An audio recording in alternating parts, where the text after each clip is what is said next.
Shenrou di hatinya muncul setitik rasa terharu.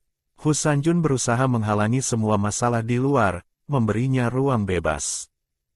Sekaligus dia juga sangat menyesal dan merasa bersalah tentang urusan serigala kecil putih. Dia tidak seharusnya menyembunyikannya dari Hu Sanjun.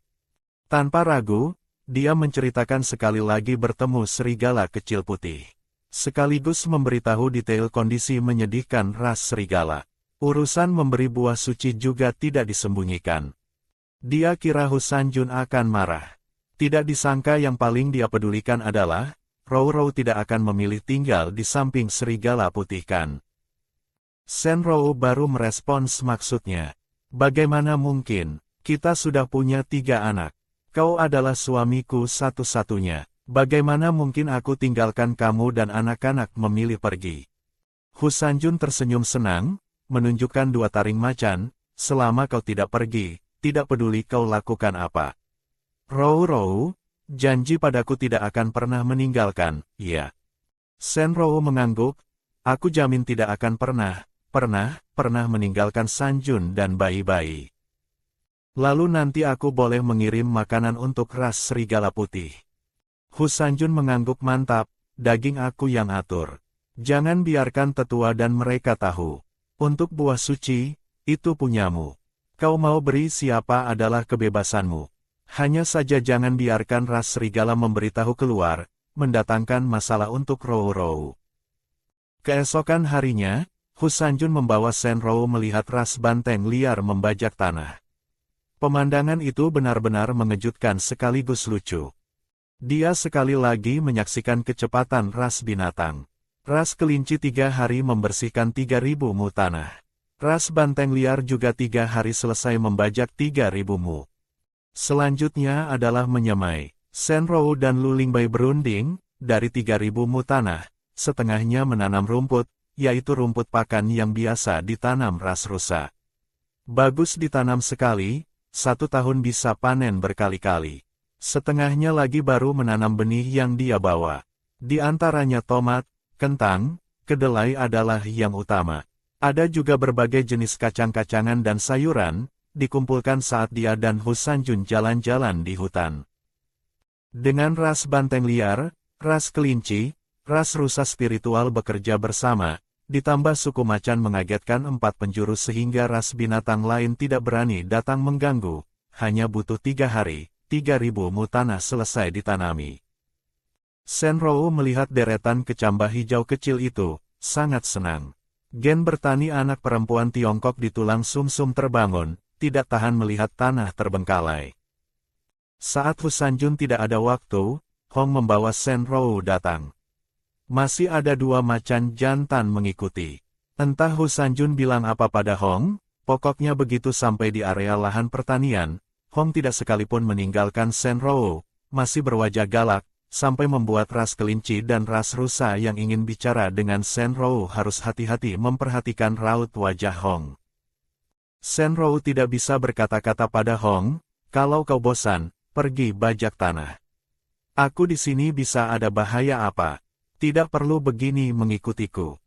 Hong kedua tangan terlipat di dada, tidak bisa. Raja bilang tidak boleh biarkan Rou dan kepala ras rusa itu sendirian. Shenrou heran, kenapa? Hong melihat sekilas Lu Lingbai yang tidak jauh, menunduk berbisik kecil pada Shenrou, kau bilang kenapa? Dia melihat Rou dengan tatapan seperti melihat harta. Dia juga tidak jelek, bagaimana kalau dia saat Raja Macan tidak ada merebut kamu? Shenrou benar-benar heran, kalian orang binatang bisa secara terang-terangan merebut pasangan orang lain. Apalagi merebut milik Raja Macan. Hong menggeleng, orang biasa tentu tidak berani merebut. Tapi Rou berbeda, kau begitu cantik, sangat mungkin. Shenrou menarik napas dalam, tiba-tiba berteriak keras, Lu Lingbai. Lu Lingbai cepat datang, dia berpakaian lengkap, bahkan pakai sepatu. Benar-benar pria paling mirip manusia di antara ras binatang. Raja Puteri ada perintah apa? Shenrou menunjuk Hong, dia bilang kau tampan. Lu Lingbai mengangkat kepala melihat Hong, dengan serius berkata, gadis Hong juga sangat cantik. Hong menggertakkan gigi menatap Senrou. Perasaan itu seperti sahabat perempuan yang marah, bersiap begitu cowok ganteng di depan pergi, langsung memukulmu habis-habisan. Senrou menahan tawa, karena kau punya kekhawatiran ini, kau ikut kepala ras rusa. Aku pergi ajari ras kelinci membajak tanah. Tidak masalah kan? Senrou setelah bicara langsung lari. Lu Lingbai masih di tempat dengan tulus bertanya, apakah gadis Hong punya yang cocok, perlu bantuan Lingbai. Hong juga tidak bisa memukul Lu Lingbai. Di hati memaki gila, Hu Sanjun adalah raja cemburu terbesar hutan timur. Ada kemampuan kau jangan biarkan Rou keluar pintu. Tapi dia keluar pintu, kau tidak tenang. Tanpa Hong si macan betina di samping, ras kelinci jadi lebih berani. Satu demi satu maju bertanya pada Senrou tentang bertani. Karena orang ras kelinci ingatannya tidak terlalu bagus, Senrou mengajari mereka lewat penciuman membedakan rumput liar dan kecambah, membuat mereka mengingat bau kecambah dan rumput liar.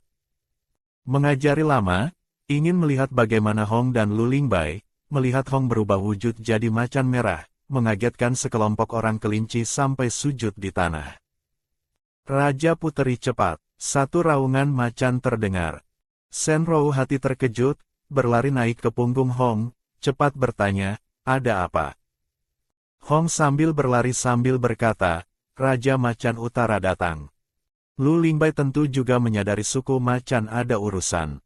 Cepat mengirim orang menyelidiki, sekaligus meminta ras banteng liar datang menjaga lahan pertanian.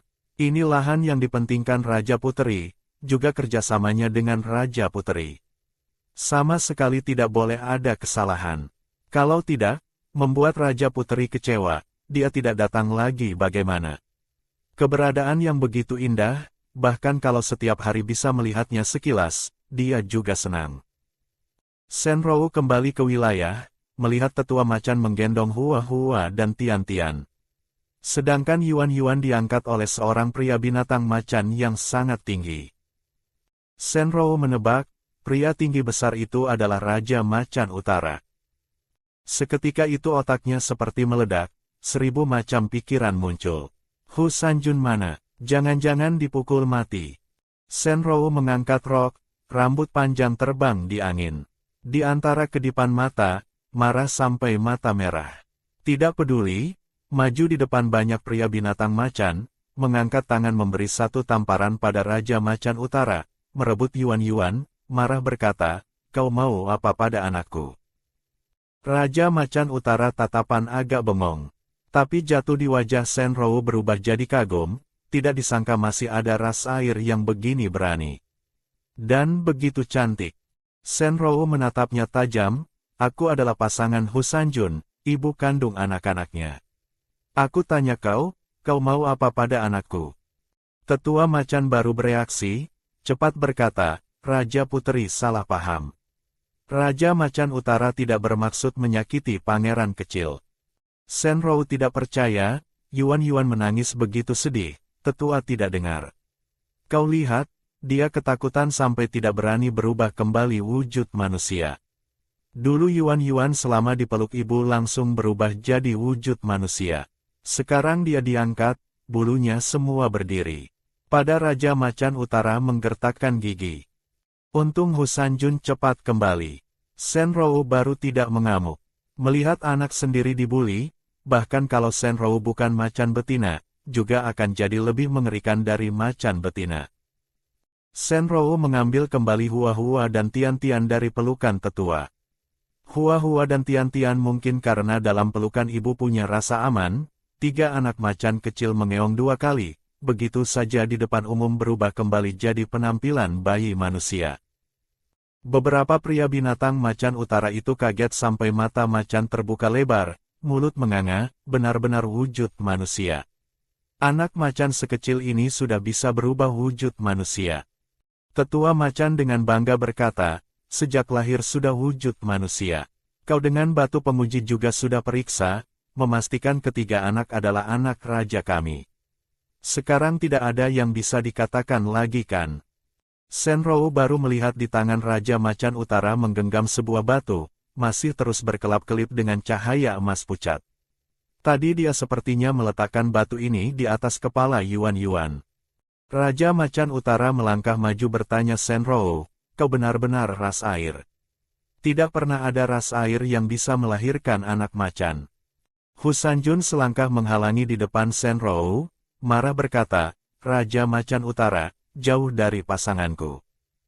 Shenrou sama sekali tidak mau meladeni Raja Macan Utara. Dengan berat mendengus pada Hu Sanjun, mereka mengagetkan bayi-bayi. Aku pulang dulu mengurus bayi. Kau usir mereka pergi. Tetua macan seketika penuh rasa bersalah. Tahu Shenrou kali ini benar-benar marah. Bahkan setelah Shenrou meminta Hong menjelaskan, Raja Macan Utara mengambil batu penguji garis darah ras macan datang, dan dengan tetua membuat sumpah, selama membuktikan ketiga anak macan ini benar anak Hu Sanjun, dia tidak akan lagi dengan alasan Hu Sanjun tidak punya keturunan sebagai alasan mengirim orang masuk hutan timur. Shenrou tetap tidak bisa memaafkan. Tetua terlalu percaya sumpah, percaya sesama suku, juga meremehkan ambisi suku Macan Utara. Anak-anak adalah kelemahannya. Dia sama sekali tidak bisa membiarkan anak-anaknya menghadapi situasi tidak aman seperti ini. Kembali ke rumah kayu, Shenrou semakin berpikir semakin takut. Barusan memikirkan Yuan Yuan ternyata diangkat Raja Macan Utara. Selama tangannya sedikit pakai tenaga, Yuan Yuan ada bahaya nyawa. Dia takut sampai seluruh tubuh gemetar, membenci diri sendiri ceroboh, tidak pantas jadi ibu. Shenrou menemukan tidak punya ASI, hanya bisa celupkan sedikit tomat membujuk anak-anak lapar. Kalian berubah kembali wujud macan makan buah suci, iya. Shenrou tersenyum menunjuk keranjang tomat, mau makan ambil sendiri. Hua-Hua dan Tian-Tian dengan manis pakai cakar kecil mengambil satu tomat, dua cakar kecil memeluknya sambil makan. Sedangkan Yuan Yuan langsung menyerbu keluar, langsung petik langsung makan. Saat dia menemukan tomat emas, tanpa ragu langsung mengulurkan mulut menggigit. Shenrou berlari datang saat dia sudah makan dua tomat emas berturut-turut. Lalu dia menemukan Yuan Yuan yang makan dua tomat emas, mata bersinar, jelas lebih suka rasa ini. Tepat saat itu, tubuh Yuan Yuan terjadi perubahan. Bulunya seolah membengkak, besar selingkar, memancarkan halo emas pucat. Hong membawa susu dengan cemas datang ke rumah kayu. Dia dengan raut wajah penuh rasa bersalah. Maaf Raja Puteri. Aku tidak seharusnya meninggalkan anak-anak. Anak-anak mana? Shenrou menggeleng, kau jangan menyalahkan diri sendiri. Urusan ini tidak ada hubungan denganmu. Tapi kita semua harus ambil pelajaran. Nanti kita berdua tidak boleh keluar pintu bersama. Berbalik melihat Yuan Yuan, cemas berkata, Hong, kau lihat Yuan Yuan. Dia tiba-tiba demam. Hong menggendong Yuan Yuan. Dia dengan kaget berseru, apa Rou tidak merasakan? Ini sudah bukan demam biasa. Hong berteriak keluar rumah kayu, Raja. Tetua, pangeran kecil ada masalah. Raja Puteri, pangeran kecil sedang terobosan tingkat. Tetua macan dengan senang berkata. Shenrou terkejut, terobosan. Maksudnya apa? Bukan sakit. Hu Sanjun cepat bertanya, Yuan Yuan tadi makan apa? Shenrou tidak mengerti, makan banyak buah suci segar, dan 2 buah suci emas. Hu Sanjun lega, anak bagus. Rou jangan khawatir, Yuan Yuan memang sedang terobosan. Tapi kekuatan spiritual di tubuhnya terlalu banyak, takutnya sesaat tidak bisa dicerna, akan menyebabkan masalah. Aku jaga dia bangun tidak apa-apa. Tetua cepat berkata, kau belum pernah jaga anak kecil terobosan tingkat. Aku saja, kau pergi usir Raja Macan Utara pergi. Sambil bicara, tetua membuat gerakan tangan, berubah wujud macan, 2 cakar memancarkan cahaya hijau pucat menyelimuti Yuan Yuan. Maaf Rou, kau jangan marah lagi ya.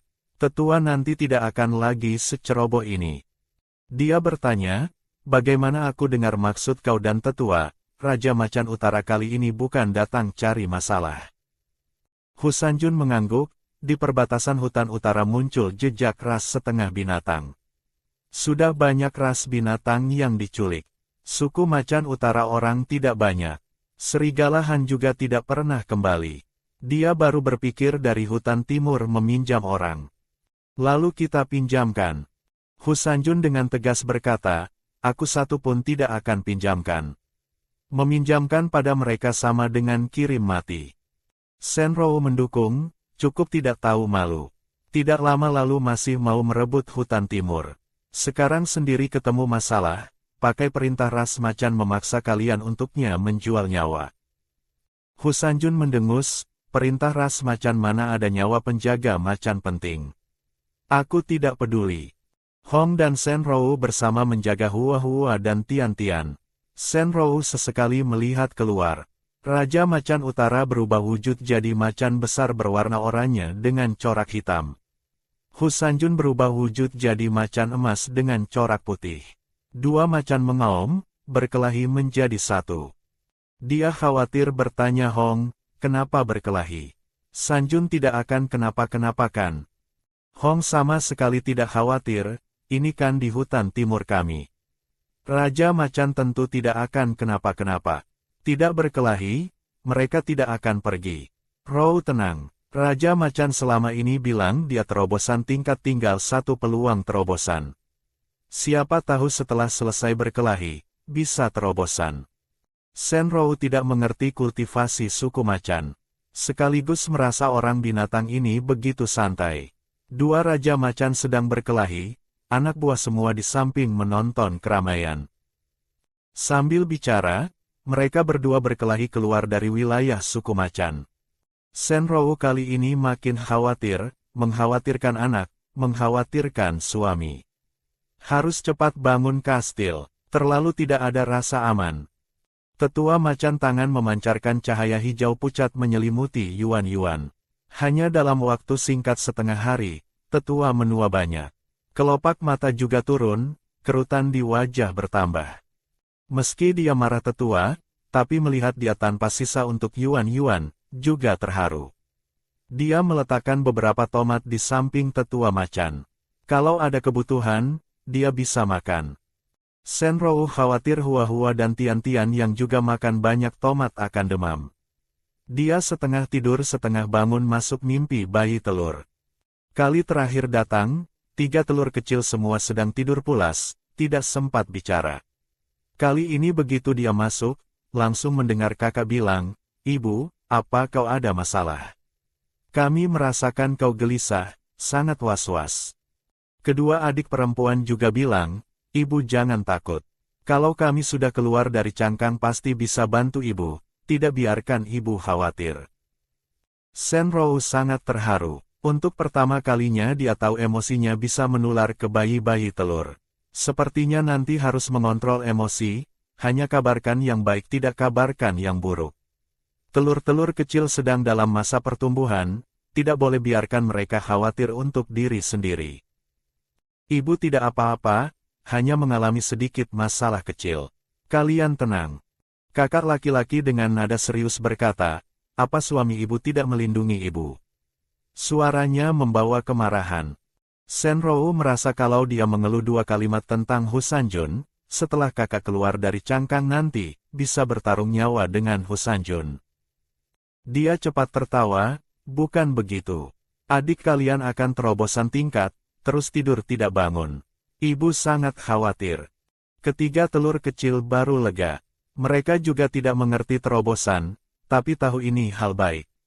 Kalau begitu adik akan jadi lebih kuat. Sebelum kami lahir, oleh dia dulu melindungi ibu. Shen Rou tertawa bertanya, kalian kapan bisa keluar dari cangkang?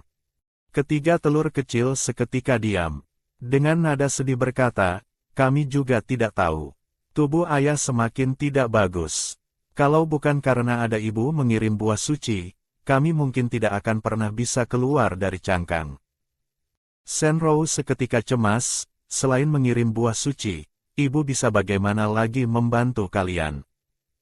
Tapi bayi-bayi diam. Semakin begini diam, semakin membuat Shen Rou yakin pasti ada cara membantu mereka.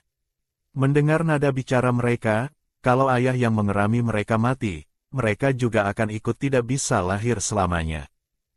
Kakak laki-laki selalu berpura-pura seperti orang dewasa, kalau ibu bisa menemukan wujud asli ayah, memberinya makan buah suci, bisa membantu kami. Lalu aku harus kemana mencari wujud asli dia? Senrou bertanya. Kali ini ketiga bayi telur benar-benar diam. Lama kemudian baru berkata, kami juga tidak tahu.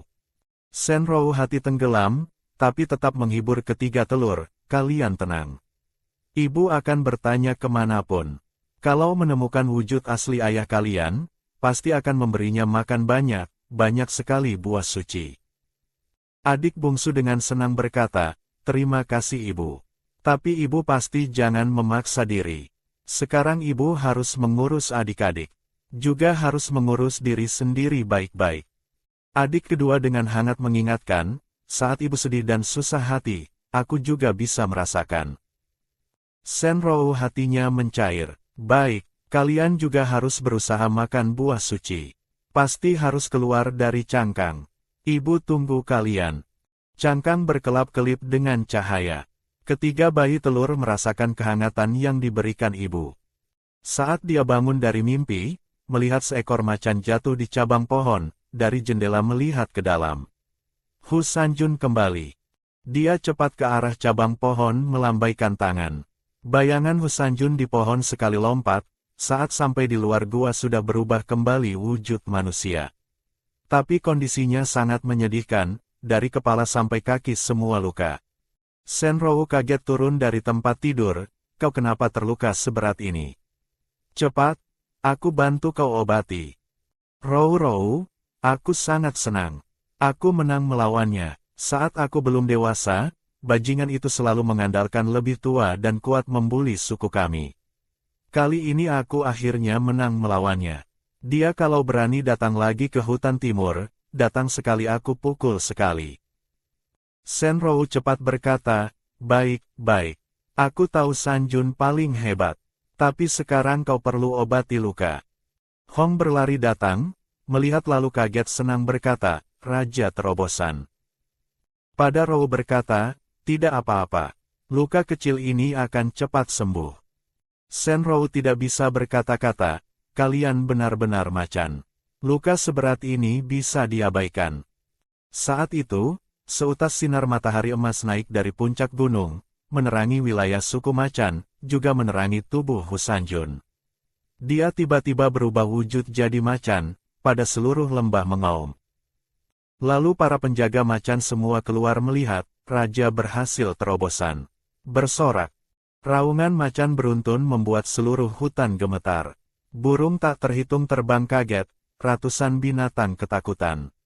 Raja Macan Utara menurut perhitungan umur manusia sudah 40 tahun lebih. Tapi Hu Sanjun baru dewasa. Seluruh suku macan karena kedatangan Senrou, dengan bantuan buah suci, akan cepat muncul lebih banyak penjaga macan yang terobosan tingkat. Suku macan utara kalau pintar, sama sekali tidak akan lagi datang cari masalah ke hutan timur. Hu Sanjun penuh ambisi, tahun depan aku akan pergi merebut perintah ras macan. Saat itu suku macan utara harus mendengar perintahku. Senrou menyemangati, Sanjun, semangat. Aku percaya Sanjun pasti bisa merebut perintah ras macan. Senrou menemukan di rumah kayu sudah tidak ada cahaya hijau lagi. Dia seketika panik. Hu Sanjun juga sama, 2 langkah melompat ke depan pintu rumah kayu. Senrou cepat membuka pintu masuk. Hanya melihat Yuan-Yuan yang masih wujud macan membesar satu lingkaran, bulu mengkilap, tanda, raja, di dahi semakin jelas. Pertumbuhan bayi binatang sekali lagi memecahkan pemahaman Senrou. Tumbuh terlalu cepat. Kalau setiap terobosan tingkat tumbuh sebesar ini, bayi yang hebat dalam setahun bisa tumbuh sampai belasan tahun. Cara membesarkan anak begini terlalu menghemat hati. Tentu saja, Senrou sangat jelas satu hal, anak orang lain tidak punya perlakuan makan buah suci seperti camilan. Dia punya satu dugaan, mungkin karena Yuan-Yuan di bawah penyinaran cahaya 7 warna makan tomat emas, efeknya baru sekuat ini. Tetua macan memberinya jawaban yang pasti, pangeran kecil sistem tubuhnya istimewa, sudah dirawat dengan buah suci dari dalam perut ibu. Makanya tidak perlu khawatir kekuatan spiritual buah suci akan menyakitinya. Nanti Raja Puteri bisa lebih banyak memberi pangeran kecil makan buah suci. Dia akan lebih kokoh, lebih kuat. Shenrou melihat tetua macan yang seketika menua 10 tahun, keluhan sebelumnya padanya juga hilang. Dia pada Yuan benar-benar tulus baik. Tidak bisa pakai pola pikir orang penyeberang ini untuk menuntut orang tua ras binatang. Shenrou dengan berterima kasih berkata, "Terima kasih tetua mengurus Yuan. Tubuh Anda tidak apa-apa." Tetua macan dengan penuh rasa bersalah berkata, "Raja Puteri membuat Pak Tua ini malu. Kemarin adalah kesalahan Pak Tua ini. Kalau Yuan benar-benar terluka karena Raja Macan Utara, Pak Tua hanya bisa mati menebus kesalahan. Raja Puteri tenang, aku nanti sama sekali tidak akan berbuat kesalahan seperti ini lagi. Bahkan kalau ada perintah ras macan turun, aku juga tidak akan tunduk." Shenrou kaget berseru, "Aku sudah tidak marah pada tetua lagi. Anda cepat pergi istirahat." Shenrou mengambil beberapa buah suci lagi memberinya makan. Tapi dia tegas tidak mau makan, bilang diri sendiri sudah tua, makan juga sia-sia, lebih baik tinggalkan untuk anak-anak. Tetua macan kembali ke guanya sendiri, tidur selama 5 hari penuh baru bangun. Bahkan begitu, juga tidak bisa pulih sepenuhnya. Shenrou teringat lagi bayi-bayi telur. Cepat berkata pada Hu Sanjun, "Bisakah kau bantu aku menanyakan satu hal?" Hu Sanjun seketika duduk tegak, dengan wajah penuh harap berkata, "Rou bilang saja, apa urusan?" "Masih bayi telur dalam mimpiku. Ayah mereka sepertinya kondisinya sangat tidak bagus. Tanyakan di mana ada binatang jantan mengerami telur." Hu Sanjun meski raut wajah sulit, tetap langsung setuju, "Aku akan minta ratusan binatang hutan timur bertanya." "Rou, ras burung yang aku bisa tanyakan. Ras air juga punya banyak ras yang bertelur. Mau tidak kau pergi tanya ras air?" Shenrou tidak bisa tidak teringat serigalahan. Kalau serigalahan ada, memintanya pasti bisa menemukan bayi telur. Tapi dia pergi ke Laut Timur setelah itu tidak pernah kembali. Ras rusa mengobati banyak ras binatang. Lu Lingbai pasti kenal orang ras air. Minta dia bantu tanyakan. Serigala kecil putih meski jauh di hutan selatan, tapi tidak bisa memastikan bayi telur ada di hutan timur. Juga minta dia membantu. Sudah lama tidak melihat mereka. Tidak tahu ras serigala putih sudah menetap dengan tenang di rawa spiritual atau belum. Shenrou memutuskan tidak dulu mencari Lu Lingbai. Manfaatkan Hu Sanjun belum mulai meditasi tertutup, pergi sekali ke serigala kecil putih. Memetik satu keranjang tomat, membawa, menekan tanda di pergelangan tangan, seketika muncul di hutan rawa. Dia mengangkat kepala melihat serigala kecil putih yang berubah wujud asli sedang beristirahat di atas jaring. Shenrou baru mau memanggilnya, melihat serigala kecil putih seketika duduk. Rou. Dalam tidur dia merasakan aura Rou. Lalu dia menunduk kepala, melihat Shenrou yang pada dia melambaikan tangan tersenyum. Bukan mimpi, serigala kecil putih melompat turun, Rou, benar-benar kau. Suaranya transparan dengan rasa tidak puas dan kasihan, seperti anjing besar yang dilupakan pemilik sudah lama. Ini aku, lukamu sembuh, buah suci habis dimakan belum? Aku bawakan lagi untuk kalian. Saat itu, orang lain ras serigala putih baru bereaksi, semua melompat ke batu di dekat, dengan senang berteriak, "Raja Puteri datang." Shenrou tidak berdaya berkata, "Kalian panggil aku Rou saja." Serigala kecil putih agak khawatir Rou akan marah. Dia waktu itu bertindak sendiri, sama sekali tidak pernah bicara dengan Rou tentang tanda jiwa. Sekarang dia tidak berharap Rou tinggal di sampingnya jadi pasangannya. Selama Rou tidak membencinya sudah bagus. "Makanan cukup tidak?" Shenrou bertanya. "Makanan sangat cukup. Lagi pula ada buah suci yang Rou beri, kultivasi anggota suku kemajuan sangat besar. Percaya beberapa bulan lagi, kami bisa merebut satu gunung sebagai markas. Senrou cepat menasihati, kau jangan terlalu terburu-buru. Yang penting saat ini adalah mengurus anggota suku dengan baik. Merebut kembali hutan barat bukan hal yang bisa diselesaikan dalam semalam. Serigala kecil putih dengan rasa menyalahkan diri berkata, aku tahu. Aku tidak akan lagi membuat diri sendiri penuh luka membuat Rou khawatir. Di dekat sini seharusnya ada banyak ras air kan? Bisakah bantu aku tanyakan, di mana ada binatang jantan sendiri mengerami telur?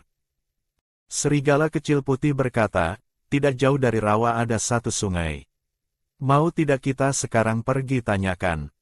Bagus, kita sekarang pergi tanyakan. Dua orang begitu saja berjalan menuju sungai. Kecantikan Senrou membuat tak terhitung orang binatang yang mengambil air dari jauh memandang, sambil berbisik membahas, ras betina itu ras apa? Kenapa bisa secantik ini? Sama sekali tidak ada penampilan orang binatang. Senrou hanya bisa mempercepat langkah, cepat menemukan ras air bertanya, lalu pergi dari sini.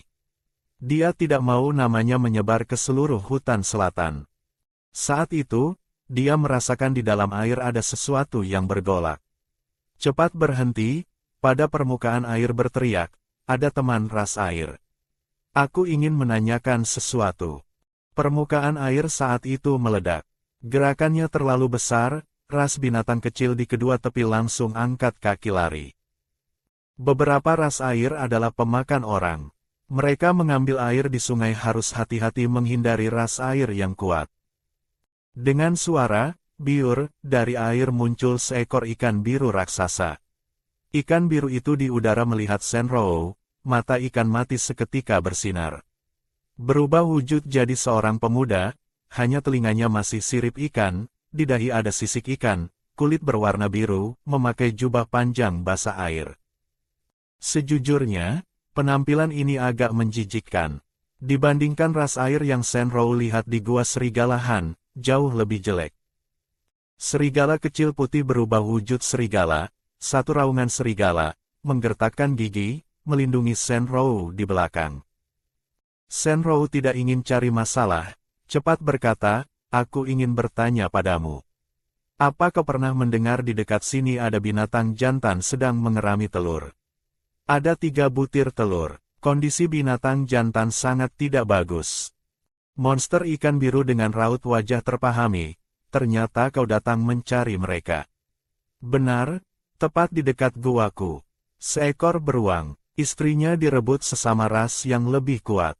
Hanya bisa mengerami telur sendiri. Senrou sangat senang, ternyata secepat ini sudah menemukan. Ternyata telur-telur kecil itu beruang. Hehe, cukup lucu. Ayo, aku bawa kau pergi melihat mereka. Tepat di dekat sini. Monster ikan biru mengulurkan tangan. Senrou tidak curiga, bersiap masuk air. Serigala kecil putih tiba-tiba menyerbu ke antara dua orang, dengan garang berkata, dia berbohong. Monster ikan biru ekspresi berubah, seketika menyerang. Hanya terlihat dia tangan melambai, seutas cambuk air dari sungai menyerang serigala kecil putih.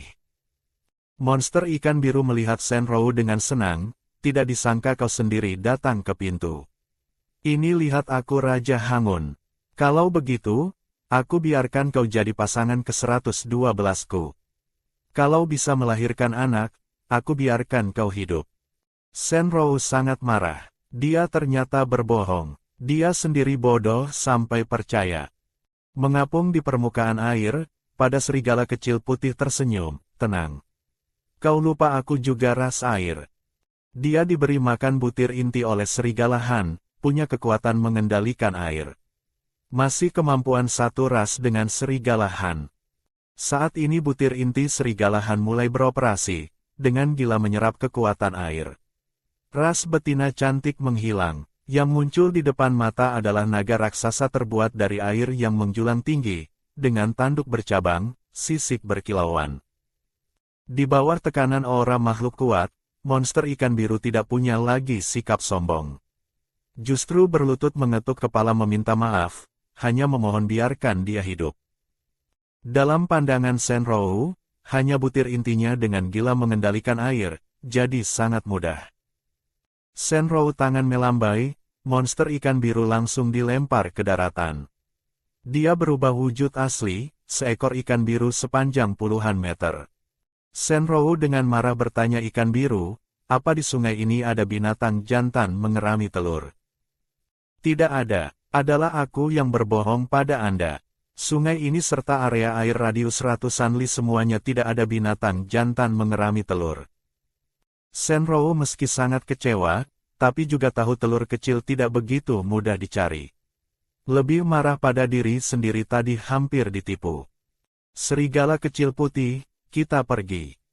Saat itu, ras binatang kecil yang menonton keramaian dari jauh, ada orang menyerbu maju. Juga pada Senrou memohon, mohon putri ras naga terima ikan biru ini, kembalikan ketenangan dan kedamaian pada kami. Mereka menganggap Senrou sebagai putri ras naga yang lahir dari Raja Naga dan ular betina. Saat itu, sungai juga mengeluarkan ribuan suara, semua betina menangis, suami atau keluarga mereka dimakan monster ikan biru. Sedangkan betina ditahan di gua, dilecehkan. Senrou tangan menunjuk, seutas air berubah pedang tajam menunjuk monster ikan biru, marah berkata, kemarahan langit dan manusia, memang tidak bisa dibiarkan hidup. Aku ganti langit melaksanakan jalan, kembalikan ketenangan dan kedamaian pada sungai. Air sungai berubah pisau terbang keluar, dengan erat mengikat monster ikan biru. Tak terhitung pisau air menusuk masuk tubuh ikan, membuka perut monster ikan biru. Butir inti di tubuh Senrou lagi mengambil.